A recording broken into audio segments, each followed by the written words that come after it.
네, 안녕하십니까. 청년의 눈높이에 맞춰서 정치 이슈를 아주 재밌게 자근자근 씹어서 알려드리는 노잼 정치쇼 진행을 맡은 신정현입니다. 안녕하세요. 제 사이트에 양쪽에 계신 분 각자 소개를 부탁드립니다. 네, 안녕하십니까. 저는 고양시에서 활동하고 있는 이사입니다. 안녕하십니까. 네, 고양시에서 사회적 기업을 운영하고 있는 김지은입니다. 네, 반갑습니다. 자, 여러분, 지난번 우리 두 번째 에피소드 나가고 난 이후에 어떻게 지냈는지 그간의 좀 여러분들의 삶을 한번 좀 나눠보시죠. 주식을 한번 해보고 있는데 야, 주식. 진짜 저번 주에 지옥이었어. 금토일이 너무 괴로워.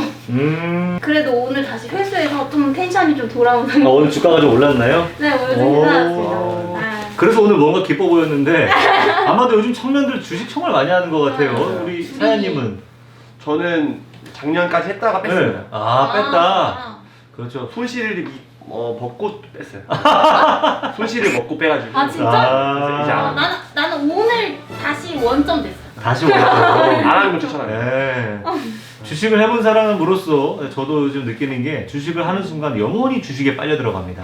블랙홀처럼. 그러니까 하루 온종일 빨간색이냐 파란색이냐에 따라서 기분이 왔다 갔다. 맞아. 그래서 돈을 벌어도 버는 게 아니고 돈을 잃어도 또 막상 잃는 것도 아니야. 근데 맞아. 주식 때문에 그냥 내 기분이 업다운 하는 거. 맞아. 요즘 아마 대부분의 청년들이 그런 고통 아닌 고통을 느끼고 나 지금 있다고. 너무 공감하고 있어, 그 말에. 아, 그래요? 아무튼 저는 한 2개 주식을 종이 조각 만들어 봤던 사람으로서 그 경험담 영혼이 블랙홀처럼 빨려 들어간다. 여러분 주식을 하더라도 영혼만큼은 단단히 쥐고 하시기를 바랍니다. 진짜. 네. 자, 우리 사장님도 한 주간 어떻게? 술을 많이 먹었던 것 같습니다. 아, 진짜? 지금 이 시기에? 집에서. 아, 집에서. 아, 오해하지 마세요. 집에서. 지금 큰일 날 뻔했어.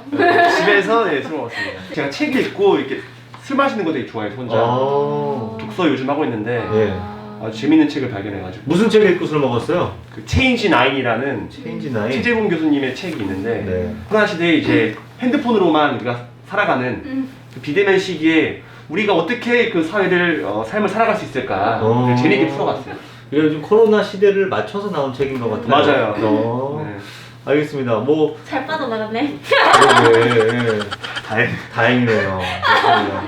떡났어. 저의 한 주는 뭐 지난 한 주, 지지난주 한 주와 다르지 않습니다. 2시간 단위로 밤마다 깨는 우리 새순이를 위해서 젖을 먹이고 기저귀를 갈려주고 또 룰루랄라 놀아주면서 그렇게 밤을 보내고 나면은 그러면 하루가 시작이 돼요. 이번 한 주간에 우리 사회에 이슈가 됐던 주간 이슈 브리핑을 한번 하도록 하겠습니다. 자, 이번 한 주 동안 뭐 딱 생각나는 거 던져보실 분 네. 아무거나 던져보십시오. 그냥 코로나 코로나. 2.5단계 유지? 네. 자, 그럼 코로나 네. 2.5단계 두둥. 네. 자막이 딱 걸렸어요. 네. 네. 넘어갔어요. 거기서 이제 크게 바뀐 게 카페 이제 다시 식사 가능하게 하는. 근데 이제 2인 이상일 경우에는 1시간 이내로 제한한다. 근데 이거 솔직히 어떻게 생각하세요? 정부 차원에서 그나마 이제 응. 머리를 쓴 그 제재 아닐까. 뭐 합리적이진 않지만 어떻게 그걸 1시간 다 셉니까? 아니 그런 것도 있고 저는 카페를 운영하고 있잖아요. 그렇죠. 근데 그러니까 만약에 코로나 걸린 사람이 한 명이 입장을 해서 그럼 그 시간에 있던 사람들이 다 위험한데 한 명이 됐건 두 명이 됐건 그게 중요한 게 아닌 것 같거든요.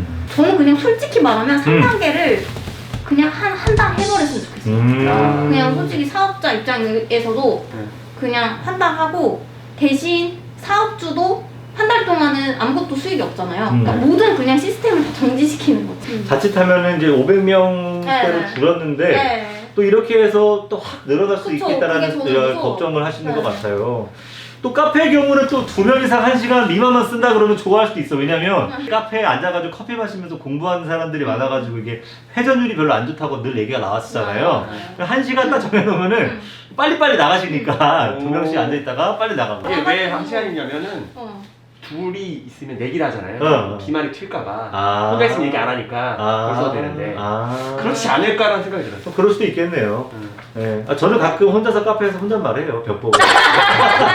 자, 그래서 코로나 2.5단계 다시 연장된 것에 대한 이슈를 던져주셨습니다. 분명한 것은 이제 500명대로 줄었지만 절대로 안심해서는 안 된다는 거. 그리고 이제 무엇보다 구정이 코앞이죠. 전 국민이 이동하는 구정 때까지 우리가 어떻게 이것들을 잘 지켜나가는지가 중요한 것 같습니다. 자, 다음은요. 그 요즘에 이슈되고 있는 사면론. 사면. 네. 자, 사면론. 도동. 예. 설명을 해주세요. 뭡니까 사면론? 설명 좀 네. 해주시죠.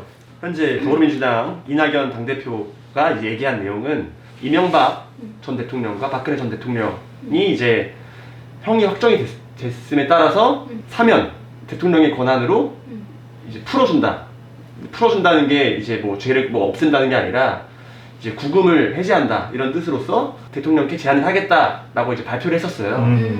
그래서 그 내용이 당 내에서도 이슈가 되게 많았고 뭐 당 외적으로도 이슈가 되게 많아서 되게 막 티격태격 싸우다가 지금은 이제 좀 잠잠해졌는데 저번 주간 되게 엄청 핫 이슈였어가지고 막 네이버 실검에 사면 막 이낙연 당대표 막 다 있었어요. 그랬죠. 예. 그래서 그 내용을 좀 던져보고 싶었어요. 가장 국민의 감정선을 건드렸던 뭐 발언이었다라고 평가를 받고 있고, 마침 최근에 있었던 문재인 대통령의 신년 기자회견에서도 사면론 얘기가 또 등장을 했어요. 문재인 대통령의 답변은 또 여전히 국민들이 허락하지 않으면, 허용하지 않으면 쉽지 않은 일이다. 다만 국민에게 진심 어린 사죄를 그 당사자인 두 대통령이 하고 국민들이 용인을 해준다면 고려해볼 만한 일이다, 이렇게 답변하셨거든요. 문 네. 대통령께서도. 네. 찬성합니까 근데 사면론? 진심 어린 사과가 있으면 당연히 찬성하는 게 맞을 것 같아요. 아, 그래요? 네. 와 대인배다 너. 그러니까 왜냐하면 봐봐요. 우리나라의 네. 당 여당 야당 사이가 안 서로 이제 막 혀뜯고 막 그러는데 음. 이제 그 배경에는 제 개인적인 생각으로는 합의가 안 되고 이제 의견이 이제 모아지지 않으니까 네네. 그 차원에서의 사면을 그냥 제 개인적으로 생각할 때는 얘기하신 것 같은데 사실 그 필요성도 느끼고 있어서 지금 좀 적절하지 않을까라는 생각이 들었거든요. 어때요? 당인으로서 봤을 때는 사실 이게 납득하기 쉽진 않아요. 왜냐면은 나라를 망가뜨린 두 대통령이고 엄청난 범죄를 일으켰는데 똑같은 범죄를 일으키는 수없이 많은, 실제로 뭐 우리 장발장 뭐 사건이라고 하죠. 마트에 가가지고 빵 몇 조각 가진 걸로 징역 2년을 때려버리는 이런 일들이 비일비재한데 국가적인 재앙 사태를 만들었던 이 두 대통령이 사면받는다는 건 쉽지가 않죠. 근데 대통령의 사면권은 이렇게 표현을 하더라고요. 통치행위다.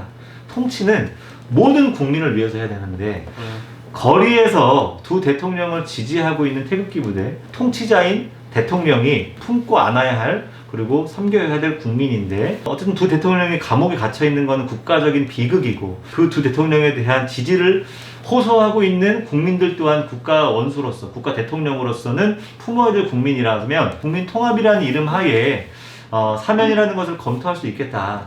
다만 전제 조건으로서 대통령과 이낙연 대표께서 둘 다 강조했던 것처럼 두 대통령의 진심 어린 사죄가 있다라는 전제가 반드시 필요할 것 같아요. 진심 어린 사과로 그렇게 죄가 없어질 것 같으면 형을 없애지 못하는 사람이 없을 것 같아. 그래서 그냥 이해가 안 가. 그러니까 우리가 공정이라는 개념으로 봤을 때는 불공정하죠. 그쵸? 누군가는 빵 공자 하나 훔쳐가지고 몇 개월을 살고 나오는데, 근데 아까 말했던 것처럼 뭐 국민 통합, 찢어지고 갈려져 버린 국가의 어떤 통합적인 측면에서 통치행위로서의 사면권을 언급할 수 있겠다. 이제 이런 정도로 저는 이제 받아들였고. 의원님은 없으세요? 저요? 네. 의원님도 하나 던져주세요. 저는 최근 경기도가 발표했던 전국민 재난기본소득, 이재명 지사께서 최근에 아마 발표를 했죠. 전 도민 1,400만 명에게 1조 4천억 원 정도의 예산을 채무로 기금을 활용해서 10만 원씩 지역화폐로 지급하겠다. 이제 이렇게 발표를 했는데요. 그게 지금 연일 포털 사이트에 올라가서 많은 사람들의 관심을 갖고 있어요. 저는 정말 반대합니다. 한 정치인으로서 저는 국민들에게 큰 죄를 짓는 거라고 생각해요. 그 1조 4천억이라는 엄청난 예산을 헬리콥터에서 돈을 뿌려버리듯이 뿌려버렸을 때 그 돈이 어디로 가는지, 어떻게 흘러가는지 알 방도가 없어요. 지금은 불이 나서 산이 홀랑 탈 수도 있는 상황인데 어디에다가 물을 뿌려야 되느냐, 불이 난 곳에다가 집중적으로 물을 뿌려서 불이 안 퍼지게 해야 되는데 산 곳곳에다가 그냥 골고루 가랑비처럼 물을 뿌려준다고 산불이 꺼지지 않거든요. 그러니까. 위기의 상황에는 위기로 인해서 더 많은 고통을 당하는 사람들에게 거기에 상응하는 정책적인 지원을 해주는 것이 맞다라고 보고요. 그렇게 해서도 여전히 부족한 상황에서 사각지대를 빨리 발굴해서 여기에는 왜 지급이 되지 않았는가를 고민해서 지급되지 못하는 분들을 위해서는 빚을 내서라도 그 사각지대를 메꾸는 게 맞다고 봐요. 대상을 완화해서 그 1조 4천억 엄청난 그 예산을 그것도 지역 카페로 뿌린다고 하는데 이 지역 카페가 아직까지 완성된 정책이 아니다 보니까 특정 몇 개 업종에다가만 몰려 쓰이고 있어요. 배달이 가능한 업종, 그리고 집 가까운 편의점, 그리고 요즘에 하나로마트 같은 대형마트, 이 세 개의 업종에 50% 이상의 지금 지역 카페가 쓰입니다. 그 외 30여 개의 업종들에는 지역 카페가 가지 못해요. 근데 코로나19의 위기는 33개의 모든 업종이 다 힘들게 된 건데 그러면은 거기에서 핀셋처럼 맞춤형으로 필요한 데다가 제대로 지원을 해줘야 경제의 한 축이 무너지질 않죠. 모두에게 다 10만 원씩 준다고 해서 다 거리로 나가 소비합니까? 저는 꼭 10만 원씩 우리가 재난 격려금을 줘야 된다면, 이것 중에 경제 진작 효과를 보고 싶다면 코로나가 일정 국면을 지나서 이제는 경제 진작이 필요한 시기에 전 국민에게 위로의 격려의 의미로서 10만 원이든 100만 원이든 지급해도 좋겠다. 하지만 지금은 아니다. 더구나 지역 카페는 아닙니다. 만약 결혼을 하면 그리고 아이를 낳게 되면 육아에 참여하실 거예요? 하게 되겠죠? 약간 타이로? 남자가 진짜 내가 생각하는 기준에 돈을 진짜 많이 벌면 가정부를 쓰지.